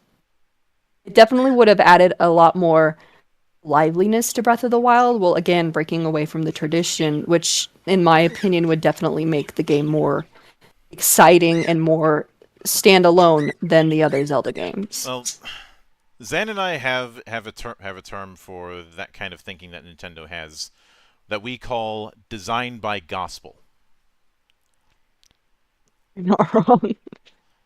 And we have consistently chastised design by gospel. We've also chastised its opposite, which is when people design opposite to what is tradition simply for the sake of designing opposite to tradition, which I call rejecting design in scorn. Mm-hmm. Yeah. That's fair. The gospel thing is part of the reason why a few weeks back we ended up roasting the state of sim racing games because a lot of them are so focused on what they think they're supposed to have that they don't establish an identity. Mm-hmm. Like, because I have and I like some of them. I like Automobilista. I'm mixed on R Factor 2. I enjoy Assetto Corsa with a bunch of mods because because the launcher is absolute trash. I'd probably like iRacing if it wasn't so much of a wallet sink. Yeah. But and of course I will always love me some Gran Turismo, even if even just listening to Gran Turismo menus is a vibe in and of itself, and Polyphonic knows it. But but this idea of what you're supposed to do, it can have its place. Designed by gospel ends up happening when that place is not established. Like when you're doing things just because that's how you've done it. That's why that's Mhm. um and that's why we rail upon it, because we've seen what happens when people are that inflexible about tradition. It ends up making things worse. Um, I that You could add that to the many reasons why Zen and I refer to D&D as the world's most litigious role playing game, and why and why we've taken our shots at some of the design. In my case, because I saw how people were acting very stupid during the fourth edition era. Especially everybody who kept telling me that it's just World of Warcraft in tabletop form, and I'm like, the fact that you're saying that tells me you've never played World of Warcraft. Or fourth edition. Mm-hmm. Mhm. Yeah, I've always suspected that a lot of people who were railing on Fourth didn't actually play, but built their complaints on a straw man of a straw man of Fourth edition. Now, of course, I have plenty of experience with it, and I know how it actually works versus how people say it does. And I and some and then I look at some of what WotC's done since, and lessons were not learned. Not surprising. It's WotC. Yep. Uh, but with that said, I think with all of this we have essentially a framework that could be built around. Um, and as far as whether or not power ups would be included, whether it be guns akimbo or the like, I'd be perfectly fine with that. But there's one other thing that we'd need to put in. Okay. Um, one I think we need a jetpack. We need because we need some verticality, either a jetpack or some sort of double jump, and possibly some dashing. Essentially, we need some degree of enhanced movement. Hmm. Um, and actually, instead of doing a limited dash, there is one there's one shooter that I think would be great for stealing notes from as far as movement. So we have a means to do both. And which game is that, Monk? Vanquish. Okay. I knew you were going there. I fucking knew you were going there. The Vanquish is a game made by Platinum Games, Mm-hmm. technically. Um, that is a stylish action third-person slash first-person shooter. I say slash because whenever you use your boost suit, which literally has you skidding across the ground with jets in your suit, you go into a third-person view. A third person view, but you're still but having a degree of slowdown so you can still fire shots off. And Yeah. the game really wants you to constantly be on the move. Yep. Now, with that in mind, uh, I think you can do ground boost and have some sort of jumping approach, especially since in doing that you have the opportunity to have dashing and air dashing and dive bombing. Mm-hmm. And if it sounds like I'm leaning into this middle ground between character action and shooter, I'd say it's a natural. I'd say it's a natural marriage. Yeah. And the big reason for that is to illustrate one thing that every major boomer shooter is going to beat into your head. Never stop moving. Is at the core of the game. Hmm. And as far as power ups, the ones I'm thinking of would be a big one. A big one that comes to mind would be something akin to Guns Akimbo from um, Blood. You can't use spells, but for a few seconds you fire twice as many shots.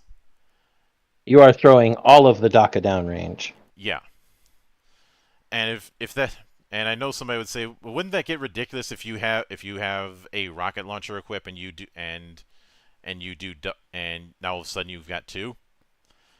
Yes, that is ridiculous. That's why I do it. I mean, Devil May Cry 5 did it. Why can't we? Devil May Cry 5 did it, and also Devil May Cry allowed you to connect the two together to make a giant fucking laser. Mm-hmm. So why not? The I do think that as far as other potential power ups, I know invisibility would be a tempting one, but um, invisibility is a double-edged sword once you deal with muscle memory. It's the reason why Yeah. Doom veterans don't like invisibility. Yeah. Um, the approach I take with power ups is that it supercharges one aspect but cuts you off from the other. So something like our equivalent to a berserk would give you a lot more speed and a lot more power on melee attacks, but that's all you could do.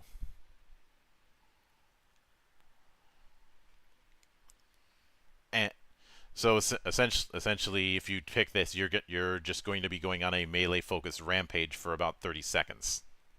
Mm. Uh, Although I wouldn't even call it berserk. I'd probably call it swordmaster or something like that. Uh, the same thing goes with spells. The boosted version of this would be just doing more of the spell, or doing random elements, Mm. or some sort of omni elemental spell, essentially the equivalent of being able to cast Ultima for a short time. Yeah. But again, much like with Guns Akimbo, if you have this Ultima, for that duration you can't use your firearms. Uh, as far as what the power ups represent the Gish would be, I'd say that's where you put in a invincibility for 10 seconds. Maybe. I feel there's something that could be more Actually, I just thematically. quad damage.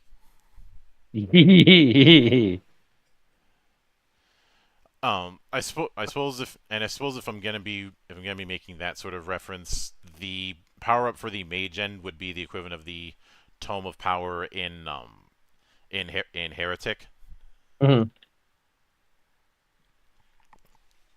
Mostly because, or to use a more recent example, soul mode in um a medieval. Mhm. Mostly because, well, with Heretic 1, there were some weapons that were were just not useful, even with the Tome of Power. Looking at you, Fire Mace. Yeah. You know, yeah, firing giant metal balls is cute and all, but problem is when you get it, most of the enemies are going to be ghost enemies. Which is an issue. Mm-hmm. I've seen people call the Fire Mace the BFG, but no, the BFG in Heretic is the Phoenix Staff. Even if it's just that game's version of a rocket launcher. Mhm. And I can't use Heretic 2 with that because that's far more of a melee game. Yep. Again, Heretic 2 is kind of the prototype that would eventually blossom into Jedi Outcast. But I think we've well covered everything that's needed to be covered for this episode. Yeah. So that's going to do it for this week. Um, as far as what's planned, this Tuesday, Rabbit Sensei is going to be coming back to discuss Castlevania Nocturne with me. That is going to be a monastic therapy episode. Because we've I'm got some so harsh sorry. things to say. On Wednesday, I will be interviewing Librarian PC on his game Wea Boomers. And Thursday and Friday will be the return of Valley of the Judge with Monarch and with Zan. Friday on Saturday there will not be Cloister of the Dice because con season, but I will be having 2 interviews put up. One of them I had planned to do last week, but the guy in question was dealing with a cold, and I'm expanding my international reach because for once I'm not dealing with Italian time zones. I'm dealing with Greek time zones. So he's only a step away from his people. And I will have the guys behind Aaron Chronicles who are doing essentially putting mythic rules into the world's most litigious role-playing game. Of course. And Jacob Tegman I reconnected with, and I'm bringing him back because the Eternity TTRPG he's developed has gotten a lot further on in the 4 years since I talked with him. He was even kind enough to send me the current version of the game at no cost. And I will be pulling triple duty next Sunday because Greg Hobmeyer will be visiting the temple, as well as our good buddy Archon, because we are getting a new version of Adventurer Conqueror King system, the Imperial Imprint. Since when that shit show happened back in January, the OGL fiasco, he decided to go through the entirety of Axe and scrub off anything OGL related.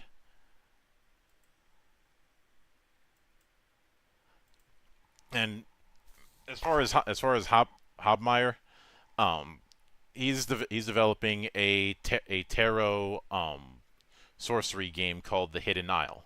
And since we're going to be dealing with something card-based, I had to be in on that. And of course, next Sunday will return of Geekwatch, so please look forward to that.